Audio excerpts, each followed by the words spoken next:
Hello, everyone. Welcome to the Tooling Showcase. My name is Jon Zammit, and I'm from the Education and Product Support team at SNOMED International. And I'm here with my colleagues, Ian and Peter, today. Ian and Peter, did you guys want to take a moment to introduce yourselves? Yeah, sure. I'm Ian Spiers. I'm a terminology education specialist, part of the education and product support team. Hi, my name's Peter Williams. I'm a technical specialist with the technical team. Right. Okay. As you know, we're here today to talk about tools for different SNOMED users and some of the educational offerings that we have for those groups as well. We'll be talking about general users and content authors and implementers and then developers. And of course, we would welcome any questions that you might have, questions or comments. The format for the session today will be to play one extended video, which we pre-recorded, and it covers all four of those groups. It's about an hour long.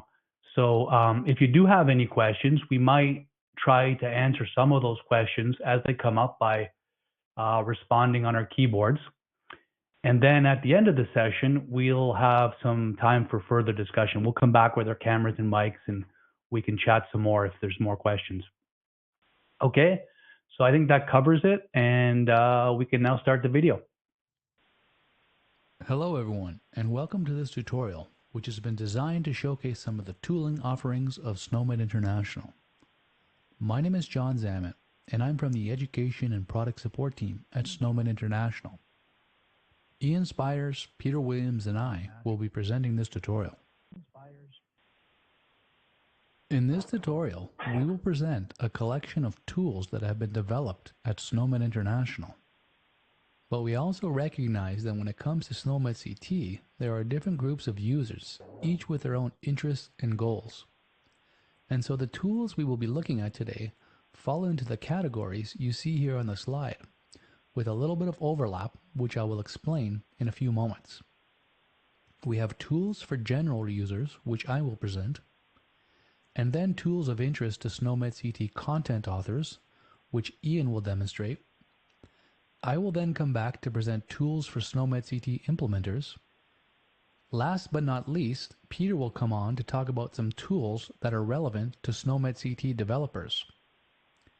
At the end of each section, we will present a related educational opportunity offered by SNOMED International. We'll take all questions and comments at the end of the tutorial.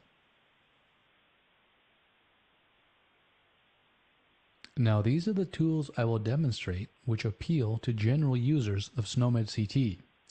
First, a user interface demonstration, and then the SNOMED CT browser. The first tool we're going to show you today is a user interface demonstration, which is actually called the SNOMED CT search demo, which you can see here on the screen. You can locate this tool in your browser using the URL snomed.org/UI. The intent of this tool is to show how a SNOMED CT enabled EHR might look and behave, or more specifically, how SNOMED CT can be used to help search and enter data in the user interface. Earlier in the tutorial, I mentioned that there is some overlap in terms of tools that appeal to different audiences. Note that this tool will be featured prominently in the tooling showcase today, but we thought we'd start by showing it here because it is relevant to all users of SNOMED CT. So this is meant to depict what an EHR might look like. And we have a fictitious patient encounter here. And the first thing I wanted to record is the reason for this encounter. And let's say the patient has presented themselves with a pain in the side or abdomen. So I want to record abdominal pain. To do that, I should be able to use partial words to find the term I'm looking for. And as you can see here, just by providing a search string which includes a partial term, abdo pain, I can find a concept which uses the term abdominal pain. and at the top of the search results. And so if I click on that one, I then select it as the reason for the encounter. Note that I have not yet saved this record. That will come later. Another important point when it comes to SNOMED CT user interface configuration is that when we are searching for a particular concept, we need to confine our searches to specific hierarchies in SNOMED CT. This helps to ensure that we select content from the appropriate area of SNOMED CT because the terminology is so broad. This functionality is a key element of any SNOMED CT implementation which a qualified vendor should provide because it has a direct impact on the quality of data recorded. For example, here when we are searching for a diagnosis to record, we need our searches to be confined to the clinical finding or disease hierarchy. So if I key in the term append, I expect to see the disease appendicitis, but not the procedure appendectomy. In a similar manner, when I record a procedure, I expect that this field has been configured in a manner which limits the search results to concepts from the procedure hierarchy. So when I key in US ABDO, I expect to see ultrasound of the abdomen. Later on in the presentation, Peter will provide some more insight into how this works. When I save the details of this encounter, we can now see that all the terms we selected have been saved under the encounter history along with their SNOMED CT IDs, which is important as it facilitates retrieval of these records at some point in the future using SNOMED CT IDs, as well as data analysis and other tasks which leverage the power of SNOMED CT. So that concludes this first introduction to the user interface demo.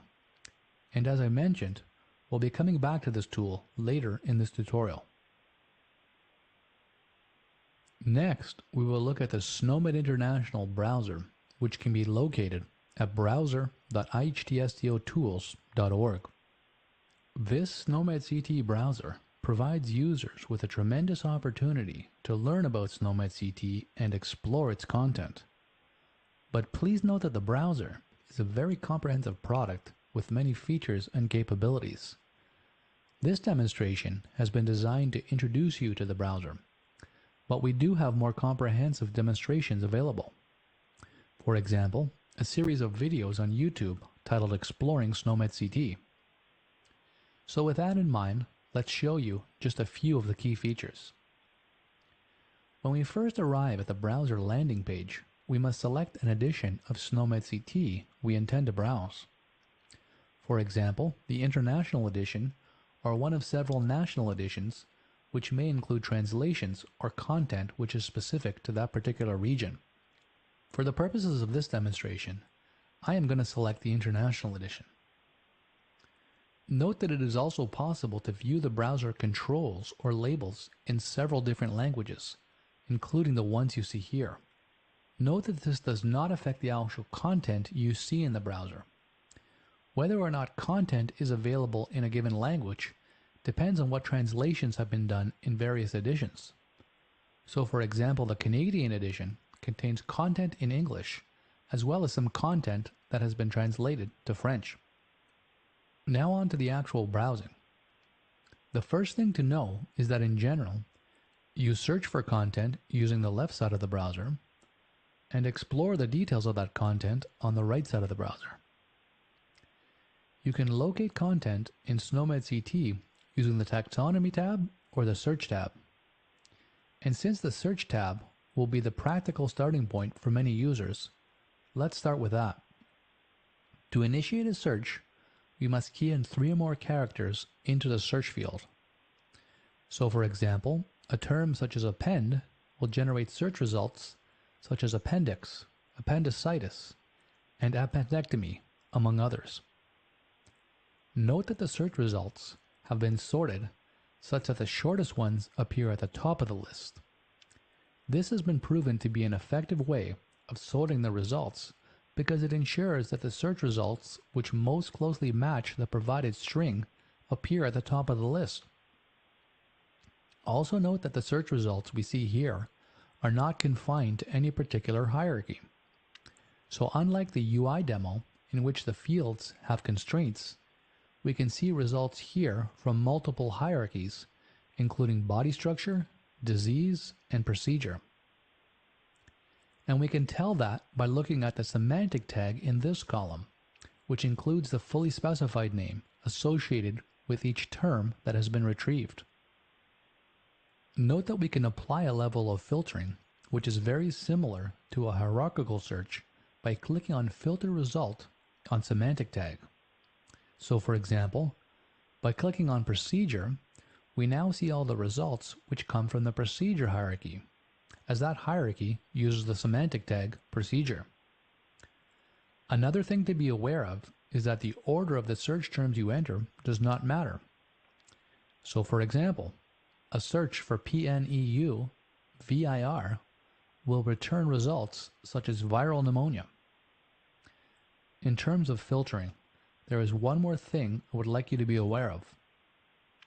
As you may know by now, in SNOMED CT, we can have multiple synonyms or descriptions which are associated with the same concept. For example, if we take a closer look at the second and third items in our search results, we can see that murine pneumonia virus and pneumonia of mice virus are associated with the same concept. And we can see that from the column that shows us the fully specified name, because the fully specified name in both cases is the same. But by clicking on Group by Concept, we can once again filter the search results to ensure that we only see each distinct concept once. The next thing to point out is that by clicking on one of the search results, we can then view the details of the associated concept on the right side of the browser. So for example, by clicking on viral pneumonia and then viewing the summary tab on the right side, we can see various details pertaining to this concept. For example, the valid descriptions, its ontological definition, and its parents and children. Clicking on the Details tab provides even more detailed information, such as the valid descriptions in various dialects, and whether or not the relationships which define this concept are grouped. The Diagram tab provides a graphical representation of the definition of the concept we're exploring. And note that this diagram uses a standard called the SNOMED CT diagramming standard. Once you get used to it, it can become a more efficient way for humans to interpret the definition of a concept. And the last thing I'll mention in terms of concept details is the Expression tab. Here you can see definitions of the concept which can be processed by a computer, which can be extremely valuable for many SNOMED CT related tasks, including analytics. I mentioned earlier the Taxonomy tab. As the name implies, this tab provides a taxonomical view of the terminology and provides the viewer with the ability to navigate up and down the polyhierarchical structure of SNOMED CT. Although the Taxonomy tab may not be the most efficient way of finding some of the more granular content in SNOMED CT, it can be useful in some situations. For example, to explore terminology from the top down. Starting with this view here, which includes all the top-level hierarchies. This provides the viewer with a glimpse of the scope of SNOMED CT, which includes findings, procedures, drugs, and body structures, just to name a few. By clicking on the arrowhead to the left of clinical finding, we open up the next level of more detailed concepts. We can repeat this to open up disease. Many of the subtypes of disease are now off the page. So to reset the focus, we need to double-click on disease, and this will now move disease up to the top of the screen, allowing us to view and open further branches of the hierarchy below it. Let's look at another example of when the Taxonomy tab can be useful. Going back to our viral pneumonia example, when we view the details of this concept's relationship, we can drag and drop the individual concepts which make up the definition onto the Taxonomy tab. This then presents us with an opportunity to view where the associated concepts appear in SNOMED CT's polyhierarchical structure on the Navigation tab, and to view its concept details on the right side. So take, for example, the finding site relationship to lung structure. We can drag the concept lung structure onto the Taxonomy tab, which then presents its concept details on the right side and presents its place in the hierarchy on the left side. For example, we can see that lung structure has 5 supertypes or parents, which is a nice example of what we mean by a polyhierarchy. From here, we can browse up one of these parents by double-clicking on the blue arrows, eventually making our way up to body structure and the top of the SNOMED CT hierarchy.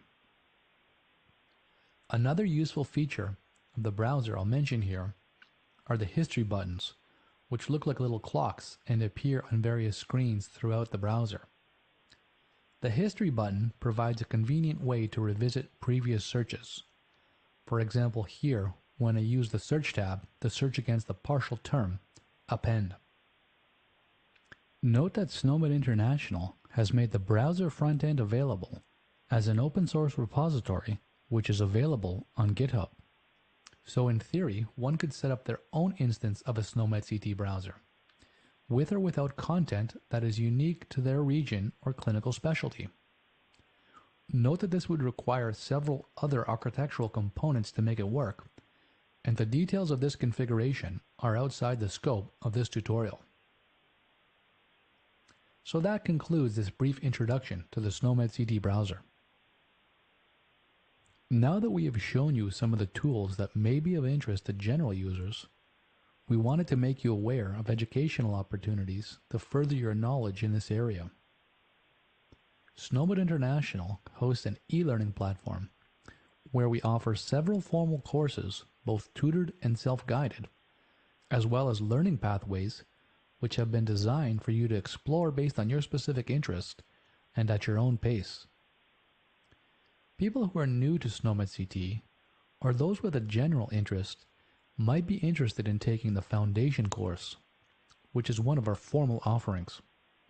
This course provides an introduction to a broad range of SNOMED CT related topics, including the why, what, and how of SNOMED CT. The course consists of 3 modules, each containing 6 online presentations and 1 online assessment. At the end of the course, there's an additional final online assessment. The course is currently available in English and Spanish.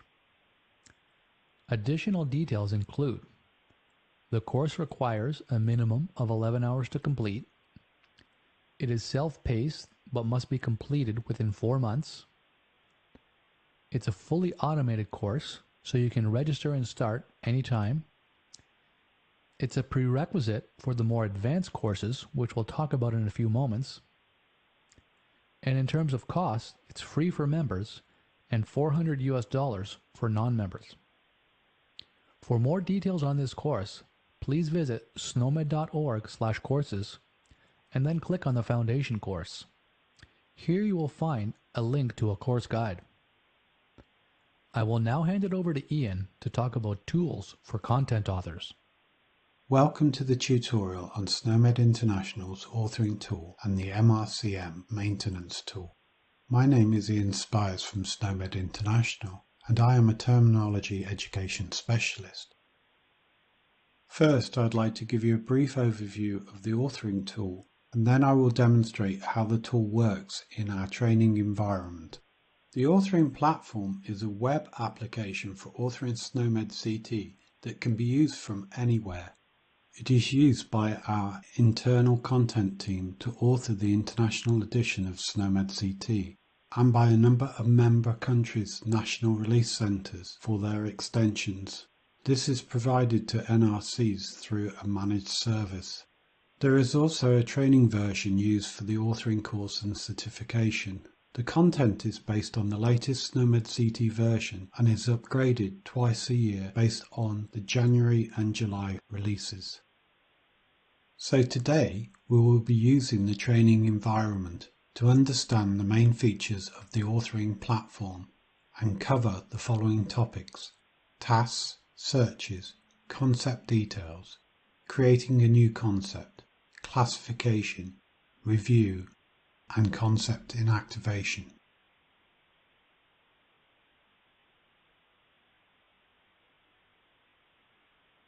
Let's have a look at tasks.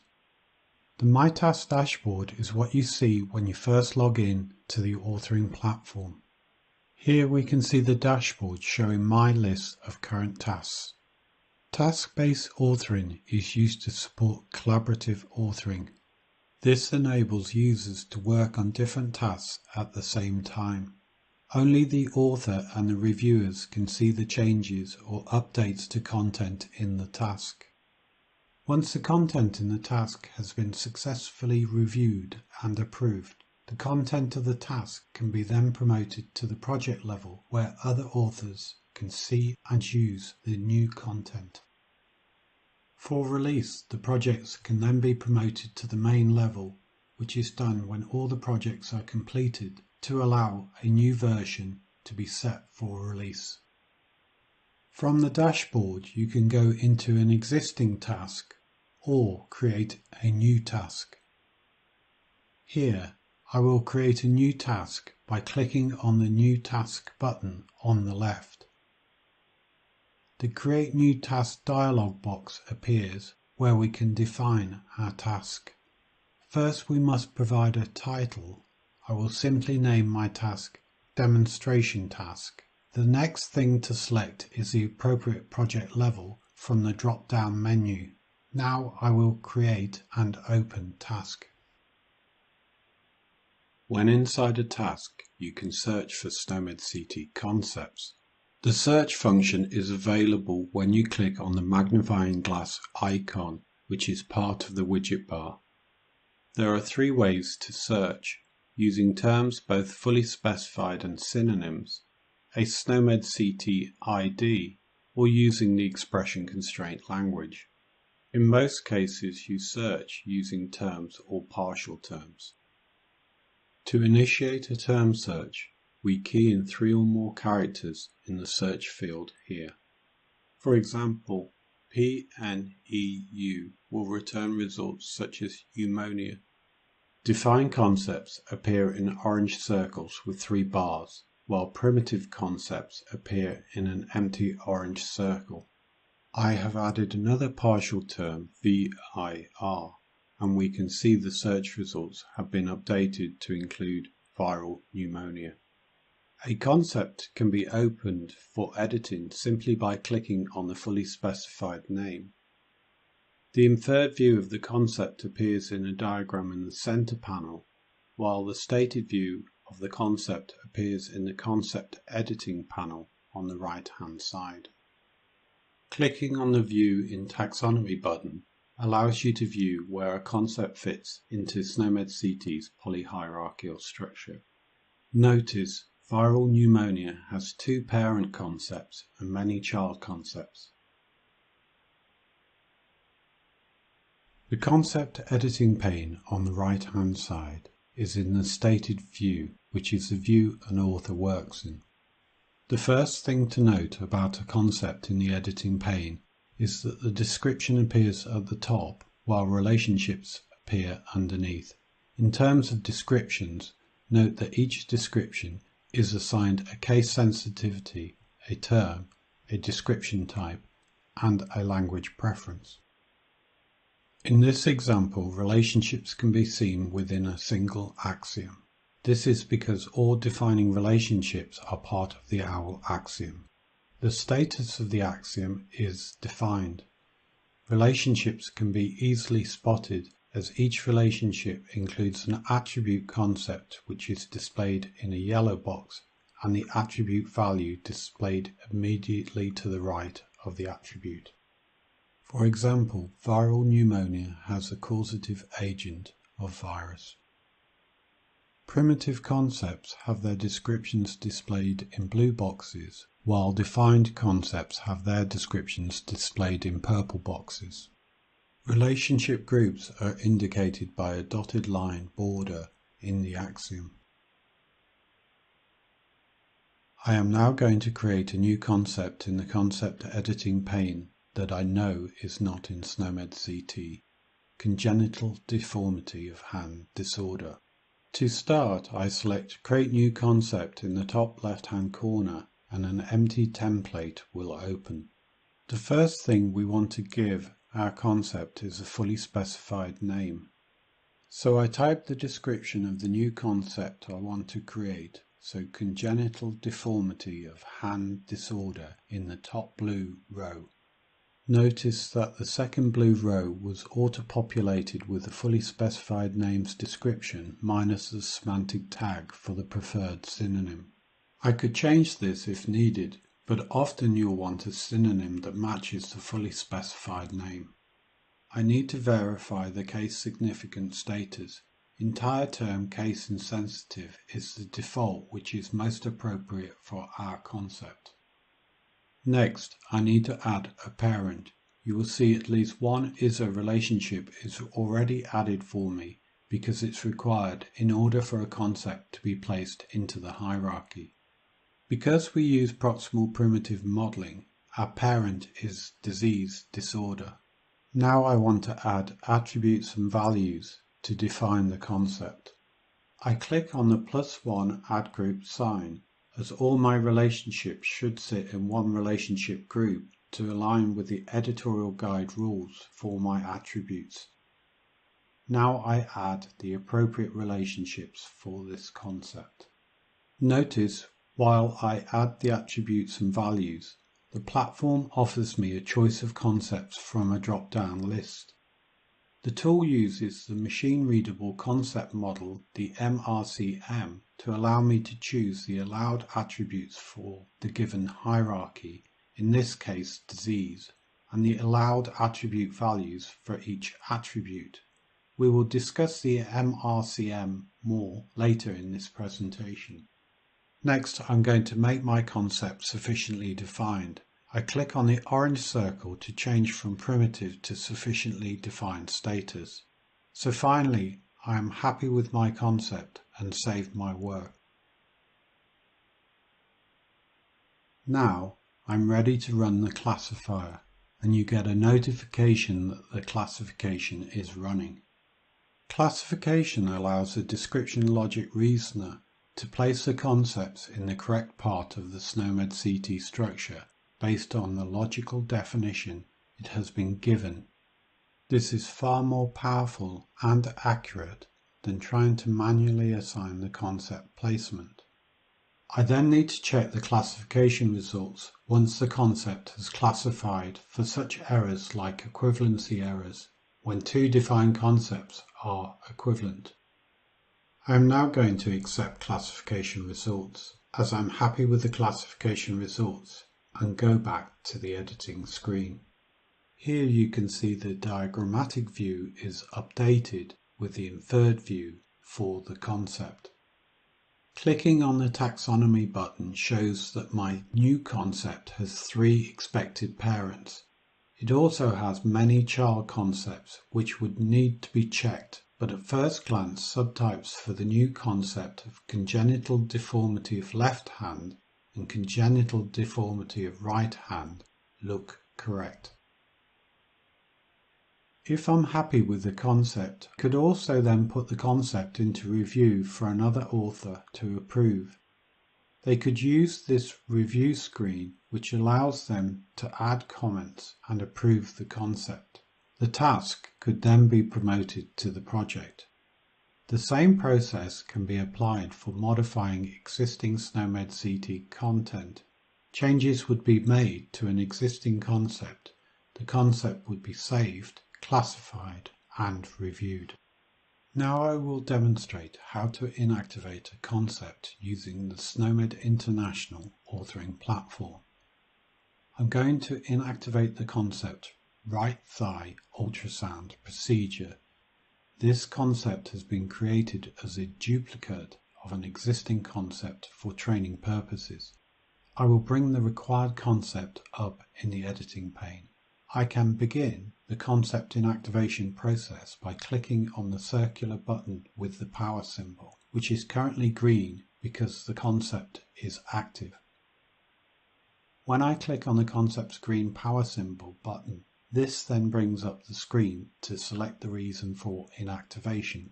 In terms of selecting the reason for inactivation, this screen is where we will make that choice, and there are editorial guidelines around each of these reasons. For this concept, we will select duplicate component, and because of that, we must make a same as association to another concept which has the same meaning. So we will select ultrasonography of right thigh, which is a pre-existing concept which already represents the meaning of this FSN. Once we have made one association to an active concept, the Continue with Concept Inactivation button is displayed in green. When we click on Continue with Inactivation, we now see a message in the blue bar indicating that this inactivation affects no relationships or concepts. This indicates that the concept we are inactivating has no children and is not used in attribute relationships or historical associations. If that was the case, then additional steps would need to be taken because active concepts cannot use inactive concepts as their targets. Now we will proceed with the inactivation, and we see an indication that the inactivation is in progress. Now that we have completed the inactivation, we can see that the concept has no axiom or relationships as expected. As I mentioned earlier, the authoring platform uses the machine-readable concept model, the MRCM, to aid in authoring. The MRCM is based on the SNOMED CT concept model. The concept model defines the rules for how SNOMED CT concepts can be defined. So for each attribute or relationship type, such as finding site, it defines the permitted source concepts, which is called the domain, and the permitted target concepts, which is called the range of the attribute. So if we look at the attribute finding site, this attribute specifies the body site that is affected by a disease or a condition. The domain of the finding site is the set of clinical findings. This means that finding site can only be applied to concepts that are a subtype of clinical finding, and the range of finding site is the set of anatomical or acquired body structure. This means that the value of a finding site must be a subtype of anatomical or acquired body structure. So for example, if we consider the relationship fracture of bone has a finding site bone structure, this relationship satisfies this concept model rule because fracture of bone, the source concept, is a subtype of clinical finding and therefore in the correct domain, and bone structure, which is the value for the target concept, is a subtype of anatomical or acquired body structure and therefore in the correct range. Now I will demonstrate the MRCM maintenance tool, which is now available as a browser.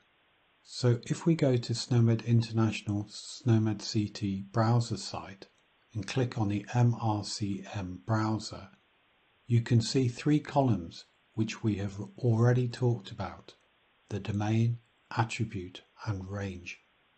If I first click on the domain, for example the procedure hierarchy, I get a list of all the attributes that are available to use in this domain.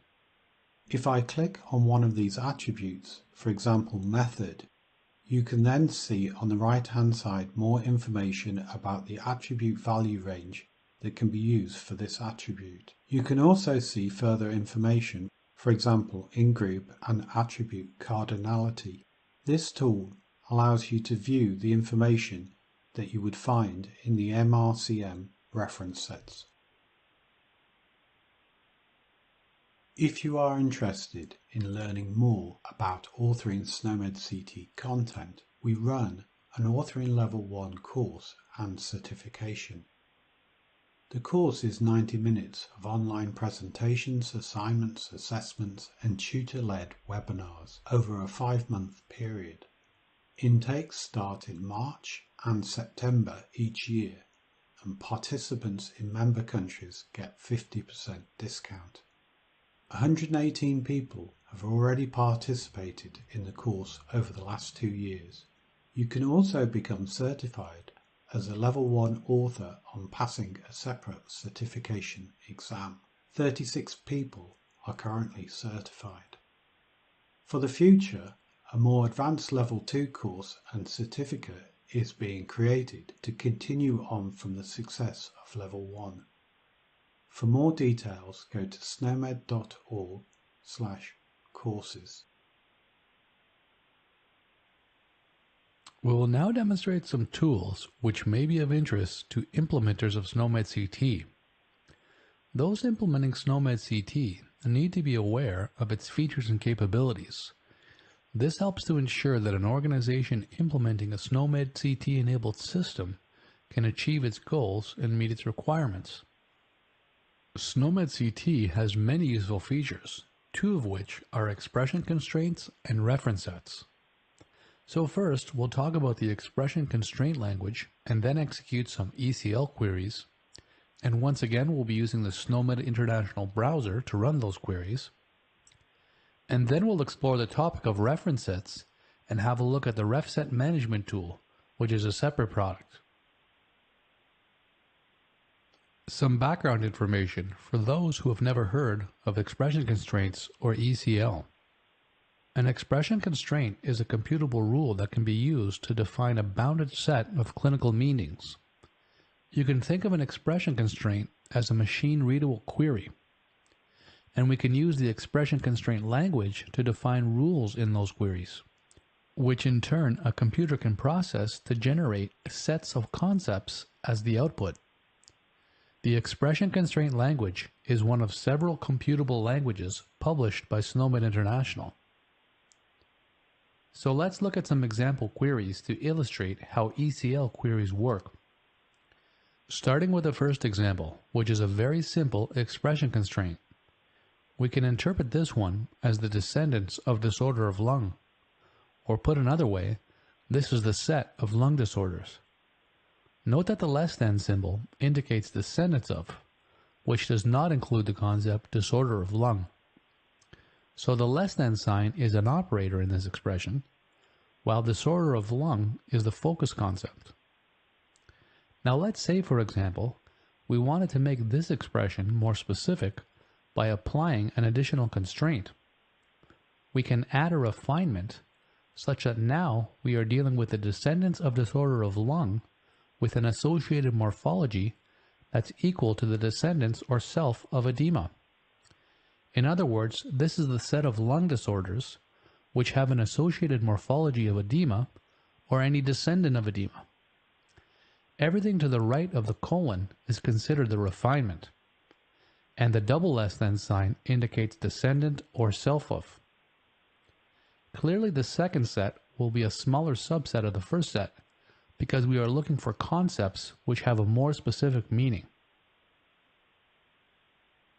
Let's now execute those example expression constraints in the SNOMED International browser and see what the corresponding result sets look like.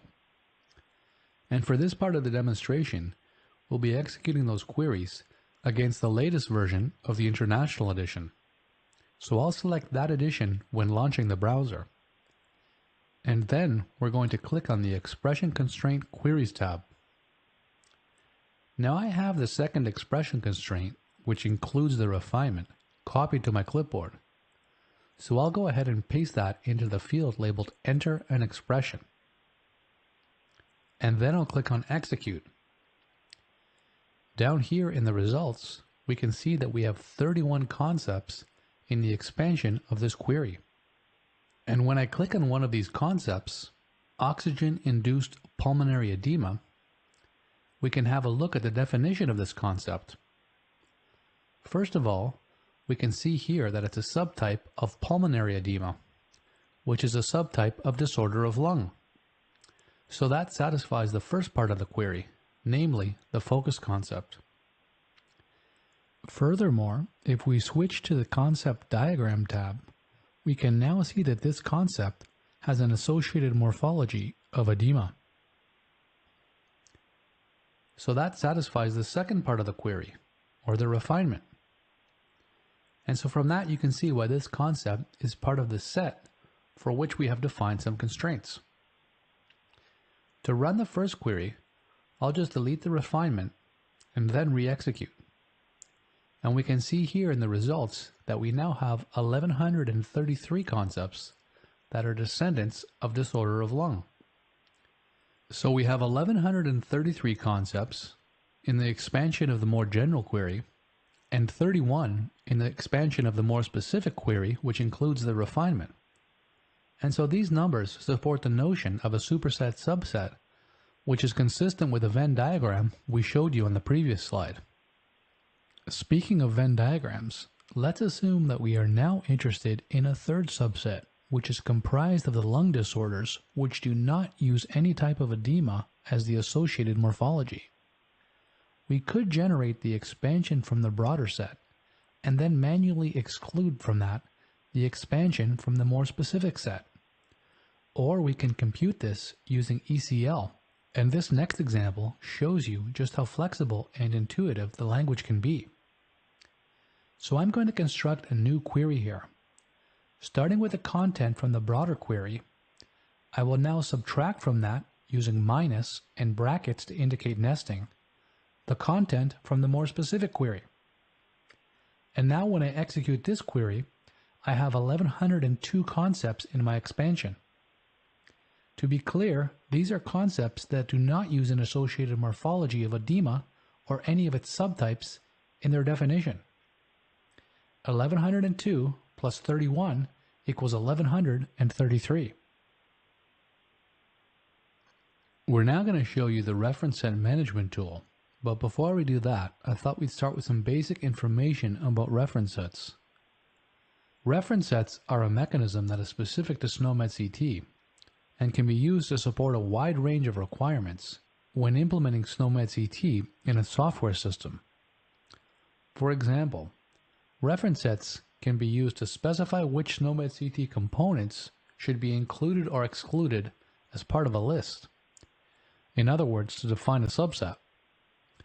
They can be used to define a specific order or priority for the components. They can be used to specify which descriptions are preferred or acceptable within a given language or dialect. They can be used to represent mappings between SNOMED CT and other code systems. And lastly, they can support management of the terminology changes that may occur over time. So you can see here that the reference set mechanism is quite flexible. Many people pose the question, why would I use a reference set to represent a subset of content when I can use a spreadsheet or some other simple mechanism? A big advantage of using SNOMED CT reference sets is that they offer a built-in versioning mechanism, because reference sets use the same versioning mechanism as SNOMED CT concepts, descriptions, and relationships use. To provide this versioning mechanism, reference sets use special fields which indicate when the individual members of the ref set were released and whether or not they are active on that particular release date. And in addition to that, the members of a reference set are assigned unique identifiers. And so all of these technical requirements mean that we need effective tools to help us define and manage reference sets. This is where the reference set management tool becomes useful. This tool is part of the reference set and translation service. The IHTSDO reference set management and translation tool can be located at refset.ihtsdotools.org in your browser. You will need an account to create and edit refsets using this resource, and there is an email address listed at the top of the homepage you can use to request an account. When you first arrive at the homepage, you can see that there are a number of refsets you can view without actually logging in. But for this demonstration, we are going to log in because I would like to create a reference set. There's also a question mark icon in the top right corner you can use to access documentation for this tool, which has been published in Confluence. Once again, please note that this is a very comprehensive tool, and the demo I'm about to show you has been designed to introduce you to some of its main features. We are going to focus on how we can use the tool to manage extensionally and intentionally defined reference sets. In a nutshell, the refset management tool has been designed with a specific workflow in mind, which allows users to create, review, and publish refsets that may or may not be included as part of an extension. So let's start by reviewing a subset that was recently created as part of a SNOMED International COVID-19 initiative. You can find out more about that work at snomed.org/COVID-19. Now, to look at the subsets, I'm going to need to make sure I've clicked on the Refset tab, select the COVID-19 project, and then select the role of reviewer. Here I can see that there are 56 refsets available for review. So I'm going to search for symptoms, which then applies a filter. A refset can be defined in two ways, extensionally and intentionally. Extensionally just means that all of the members were explicitly stated while creating the refset, and this is the approach that many will take when defining a subset that will be used in clinical care. I'll get into what intentional means in a few moments. I can tell that this refset was defined extensionally by hovering my mouse pointer above the little icon with 3 bars, directly to the right of the name of the reference set. I'll then click on this particular set, which was designed to be used for COVID-19 assessment symptoms. By clicking on the refset, the members then appear at the bottom left of the screen. The tool automatically loads 10 members at a time, but that can be reconfigured by the user. So now I'm looking at all 38 members of this extensionally defined reference set. One last item to show you here. If I click on a member of the reference set, I can then view the details of that particular concept on the bottom right. And as you can imagine, this can be handy when reviewing the contents of a subset. I will now show you how we can create an intentionally defined refset. And for that, I will need to select another project along with the role of author. When we define a refset intentionally, we use a rule to define its membership. And the language we use to express that rule is the expression constraint language. So I'm going to start by clicking on Create Local Set here because I have no intention of publishing my reference set as part of an extension. I'll call this reference set Lung Disorders/edema, and you'll see why in a moment. For the description, I'll key in lung disorders which have an associated morphology of edema or any of its subtypes, which is consistent with our previous ECL example. For the version, I'll specify the latest version of SNOMED CT. This is actually very important because the version of SNOMED CT we specify in a query can affect the expansion of that query. I'll use my email address to collect any feedback for this reference that I'm creating, and specify COPD as the domain in this instance. And now I will specify that this reference set is to be created intentionally, after which another field appears where I can specify the definition. And so here is where I would plug in the ECL definition of my reference set. And so when I click on Add, the reference set is created and its 31 members appear at the bottom of the screen. Naturally, if I filter on oxygen, we should see that concept we previously looked at in the browser. And in fact, we do. Now that I have created this ref set, I can assign it to another author for review. So that concludes this brief introduction to the reference set management tool. The implementation course is another one of our formal educational offerings.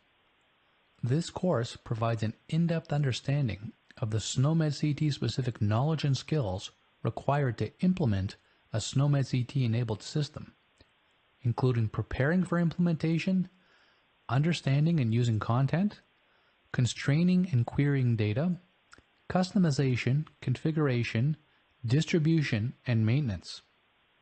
The implementation course includes a series of online presentations, practical exercises, assignments, tutor-led webinars, and online assessments. This course requires approximately 80 hours of study and follows a fixed schedule over 6 months. The course is offered twice a year with intakes starting in January or July. And the cost is $1,000 with a 50% discount for member countries or territories.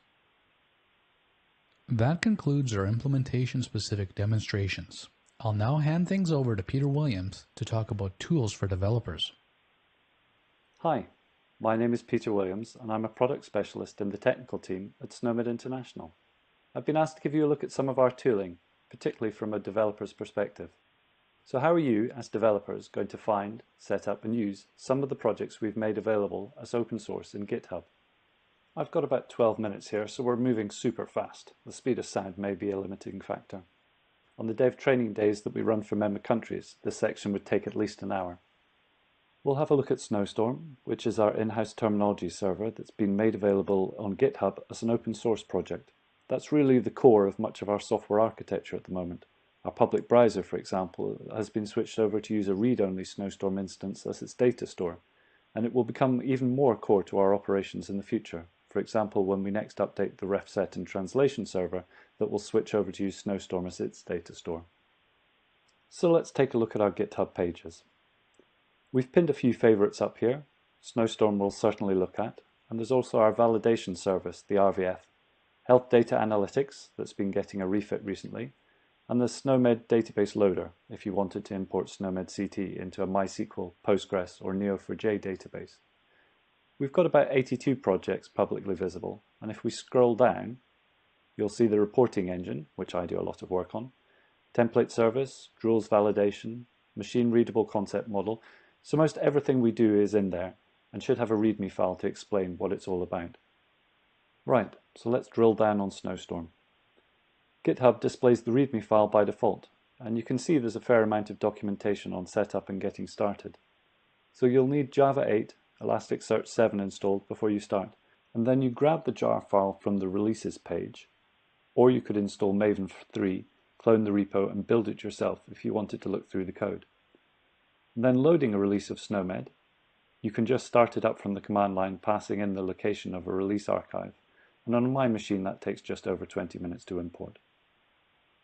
So once Snowstorm is up and running, you can navigate to your context root or whatever port it's running on, and it will bring up a Swagger interface. If you haven't seen it before, Swagger is a library that can look at a REST API to automatically build and maintain a user interface, that you can make HTTP calls using text boxes for the various parameters, and Swagger includes documentation about what format your JSON objects need to have. So let's have a look at that. And there's just far too much here to work through in the time we've got. Suffice to say that everything we need to do with the terminology server we can do through this API, although some of the admin features have additional role-based access control. We do our terminology authoring using a branch structure. A bit like a software project, the various terminology updates get promoted to the main branch. So you see a set of endpoints here for branches, for performing classification, and then one set for each type of SNOMED component, concepts, descriptions, relationships, refset members, and then some actions we can perform, like validation, import, and export. But let's look in more detail at the concepts endpoints, because those are the ones we're really going to use if we're accessing Snowstorm as a terminology server. If we're authoring content or searching for concepts, that's where we go. So we'll specify the main branch, and then look for 500 milligrams paracetamol, I don't have to type the whole thing, and fire that off, and there we get back acetaminophen 500 milligram oral tablet as our first hit. That's the US preferred term for what I would call paracetamol, US English being the default. So I'll just change my accept language header there to specify that I want to see the British English, and I can use ENGB there rather than the SNOMED ID for the GB English language reference set, and bam, there's paracetamol. When we come to look at similar functions in the FHIR API, we'll see that language reference sets aren't really a FHIR thing. That's very SNOMED specific. so we'd use the dialect code there. And just while we're here, we'll give a shout out to this put endpoint, where if we wanted to edit a SNOMED concept, then we just edit that JSON object, or the user interface like our authoring platform would make those changes, and then it's submitted there. So let's say I got my Snowstorm instance loaded with SNOMED CT release. What else can I do with it? Okay, so let's go to browser.ihtseotools.org, and here you can see we've got 15 different country editions loaded in there as well. So each of those has its own branch off main. But let's go to the International Edition and then bring up Developers Tools. On a Windows machine, that's Control-Shift and I. And it's gone straight to the Network tab because that's the only one I ever look at. And now let's do the same thing again, 500 milligram para. And the user interface there is making the same call to the SNOMED API, only this time it's coming at it through the descriptions endpoint, which I guess makes more sense since we're searching for text.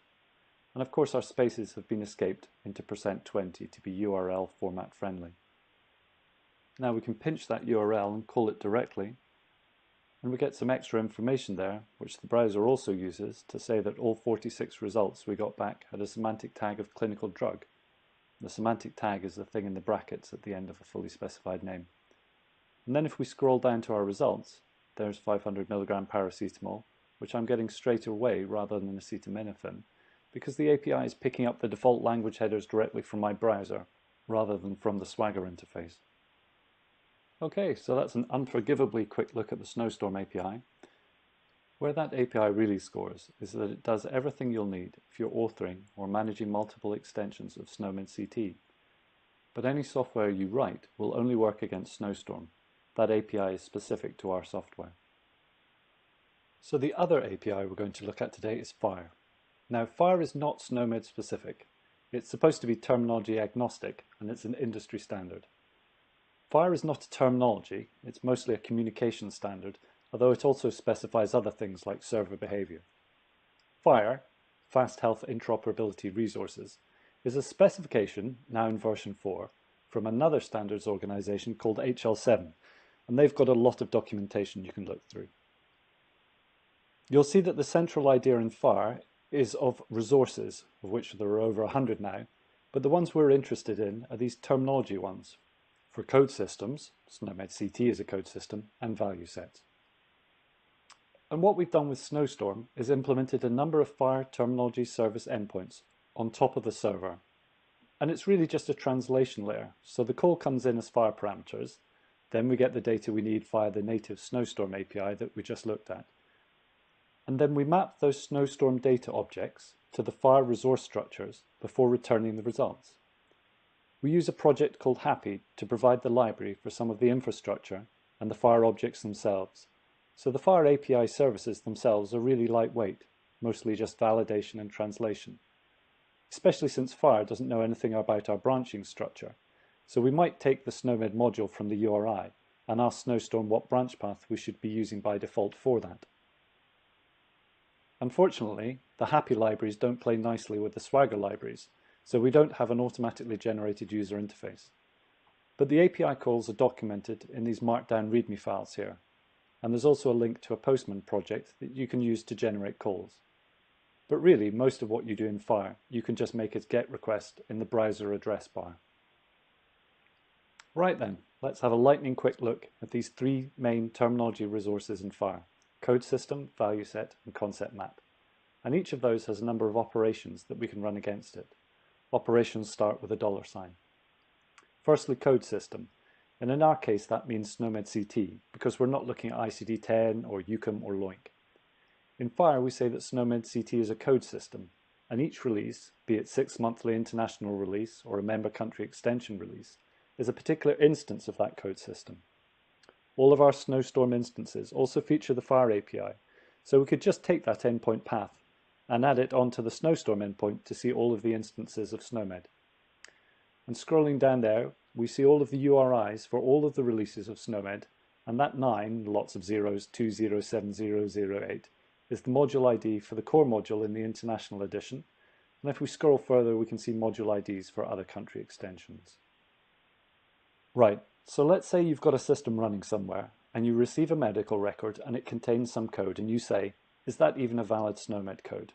That's what the $validate code operation is for.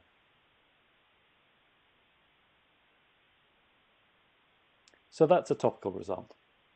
And perhaps I want to know more about that code. I'd use the $lookup operation, and I can get back the other synonyms, only in FHIR we call them designations, and find the parent and child concepts. With the code system resource, we've also got a subsumes method that lets you check if one concept is a type of another concept, if there's a hierarchical is-a relationship between them. Concept maps.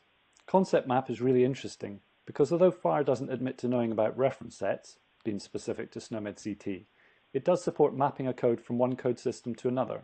So we can use concept map with a SNOMED code to find out the equivalent ICD-10 code.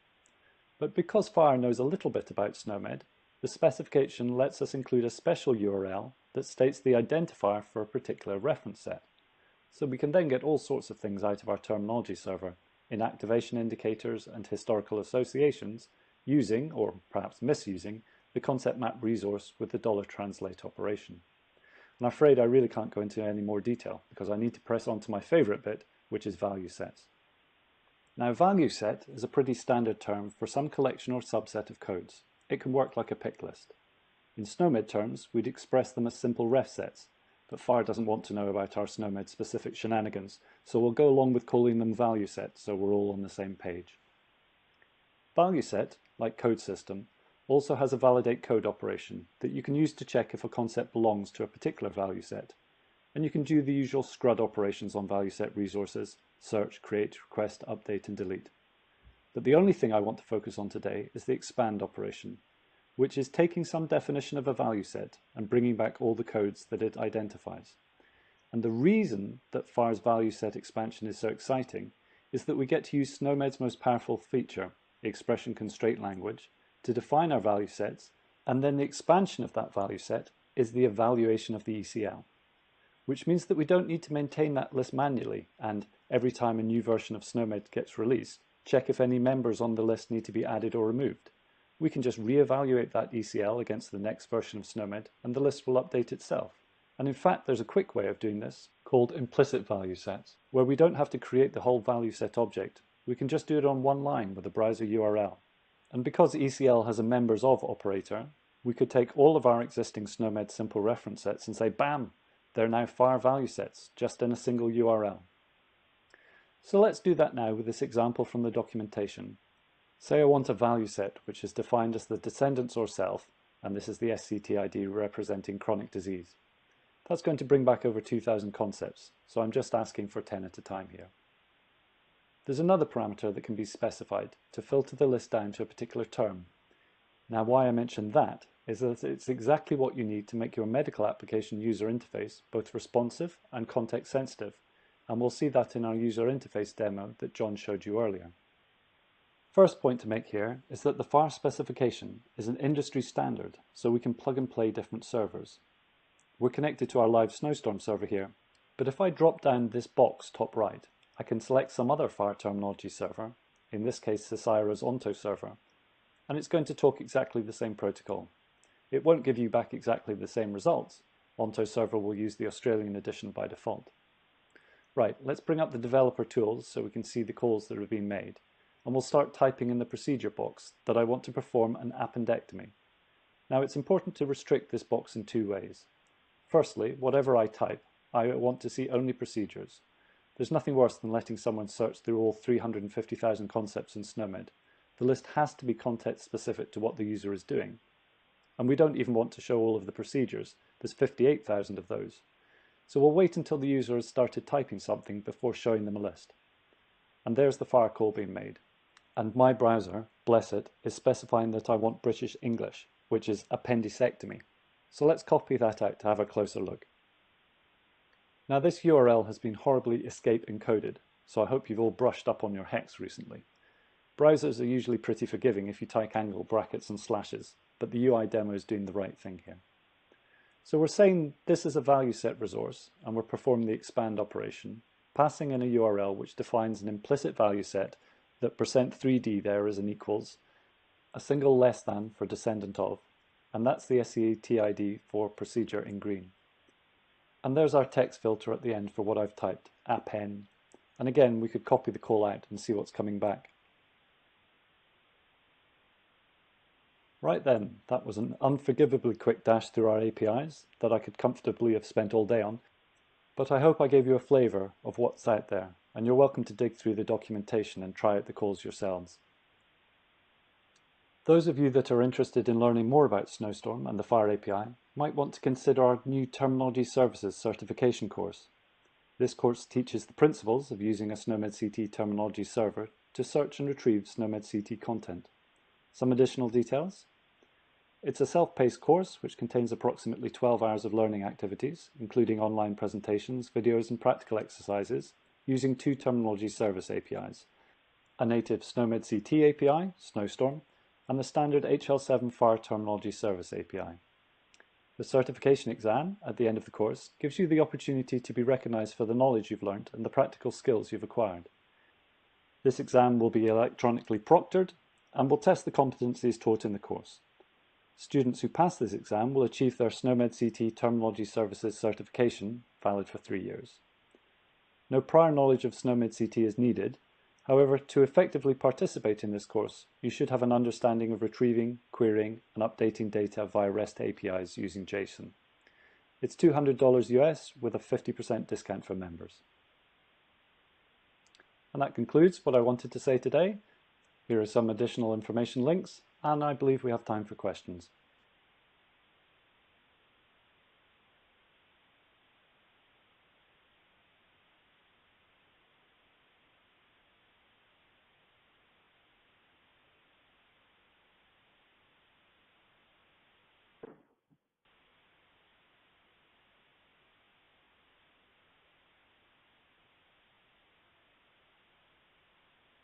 Right.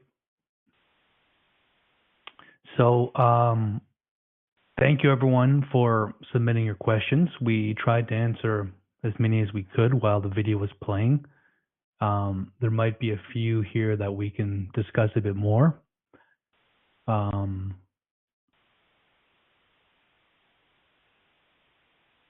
Just looking at one at the top of the list here about the expression constraint language. Someone is asking if the ECL query executed in SNOMED browser could be exported as a text file into a text file or spreadsheet. And the answer to that is no, the browser does not provide that functionality. And that relates to the content and the intellectual property and how it's licensed. The browser is a tool that's used to learn about and explore SNOMED. It's not a tool that's designed to distribute SNOMED or parts of SNOMED. So that would be my answer to that question. Did you want to add anything to that, Peter or Ian?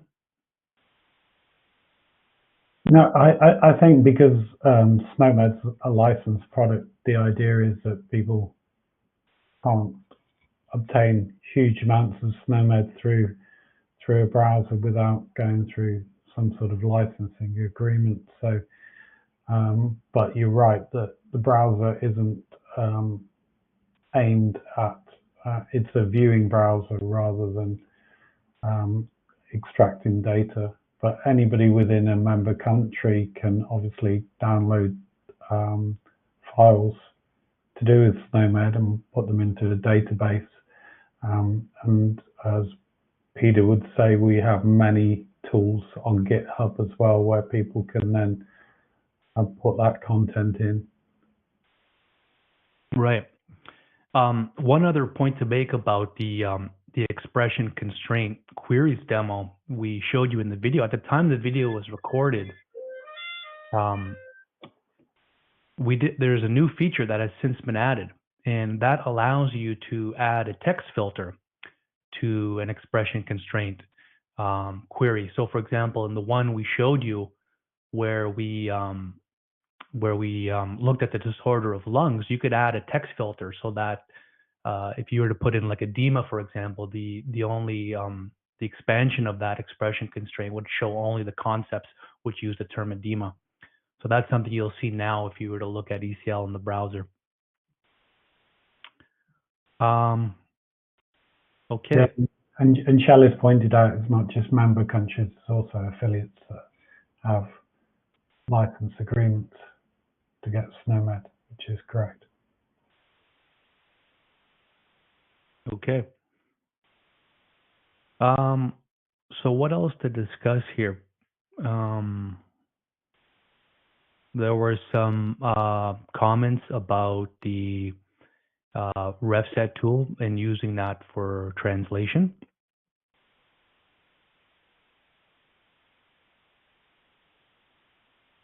Yeah. Right, we're planning a revamp of that tool in the near future. I'm not sure if there's a timescale for it, but it will be enhanced to deal with some of the situations that Maria's been talking about. Okay. Well, I'm not seeing any other questions that we haven't addressed. No, I think you've covered it all. Yeah, so if there's anything that comes to mind after the tooling demo, you can reach out to us at elearning@snomed.org. And we have a ticketing system there where we can get back to you and track all the issues. But if there's no more questions or points of discussion, I think we can close the session. And thanks to everyone for attending. I hope you enjoyed Expo, and thanks for your questions. Goodbye for now. Bye.